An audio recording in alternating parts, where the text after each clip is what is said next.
ayun mga bossing, magandang tanghali sa lahat, no? Smio Marimar. So ayun mga boss, kung nakikita nyo sa ating harapan, ang ating Chevrolet Trailblazer na 2016 model, automatic transmission, diesel engine mga boss. At kung bakit, dahil susubukan natin ngayon, i-long drive to mga bossing. So by the way, magpapaarga muna tayo ng crudo mga bossing. Kuya, 1K lang, no? 1K diesel. So mga boss, masubukan natin yung sinasabi ng matropa natin dahil first time ko magka-Trailblazer mga boss sa buong buhay ko. Sabi nila, feedback nila dyan, sobrang tipid sa crudo, sobrang komportable gamitin, hindi ka mabubugbog, sobrang ganda ng pangilalim. So tara, let's see, try natin mga boss. Pero yung pinaka-goal ko dito is ma-long drive siya kung walang lalabas sa problema. Pangalawa, masusubukan natin yung diesel consumption niya mga boss. Kung totoo ba yung sinasabi nila, Boss Rainiel De Leon at Boss Carlo ng Urbanica. So tara mga boss, let's see.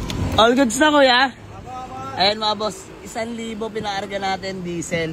So mga boss, ayan, tandaan nyo mga bossing ha, samahan nyo sa biyahe na to. Let's see kung anong resulta ng diesel consumption nito mga bossing. Pakita ko sa inyo, tandaan nyo mga boss. Konting-konti na lang bago magkalahati, no? So tandaan nyo mga boss yung diesel consumption nito, ibabiyahe natin from Dasmariñas Global Oil to MOA mga boss. So pasa yon. Let's see mga boss, tingnan natin. Drive-thru muna tayo bago mag-proceed sa biyahe. Sasama ko family ko mga boss, si Mami at si Kikay. So ayun mga boss, tara biyahe lang kami. So ayun mga boss, drive-thru lang muna tayo. Mga bossing ha, tandaan nyo yung diesel natin ha. Ayan mga boss, tara subuhan natin kung gaano nga ba katipid tong Trailblazer. Entry tayo Cavitex mga bossing. Papunta tayo ng MOA ngayon. Gagala lang the same time. Malaman talaga yung diesel consumption nito. So ayan mga boss, tingnan nyo lang ha. Focus natin. Ayan mga bossing. So kung di pala nababawas, malaman pag narating na tayo sa may Mall of Asia mga boss. Let's go. Alright, napag-exit na tayo. Okay mga boss. Sobrang solid. Matulin nga manakbo. Turbo diesel engine nga pala to. Ayos mga bossing, napasaya ako ng Trailblazer na to. So ayan, walang kagalaw-galaw yung manubela mga boss. Kahit nag 120 na ako kanina, sobrang tulin. Alright. Ganda man ang buo mga boss. Tsaka komportable. So ayan mga boss, babiyahe lang kami ha. Abangan nyo mga boss. Let's go. Bossing touchdown. Dito na tayo sa may MOA mga bossing. Wala tayong ibang maparadahan. So ayan, dito tayo mga bossing. Sobrang puno, daming tao ngayon. Hindi ko alam ano meron. So by the way, ma-share ko lang diesel consumption. Ayan mga boss, kung natatandaan nyo, nasa kalahating guhit po yan kanina. Nung nagparga ako ng 1,000, isang guhit at kalahati. So, ayun, finish na, game over na mga boss.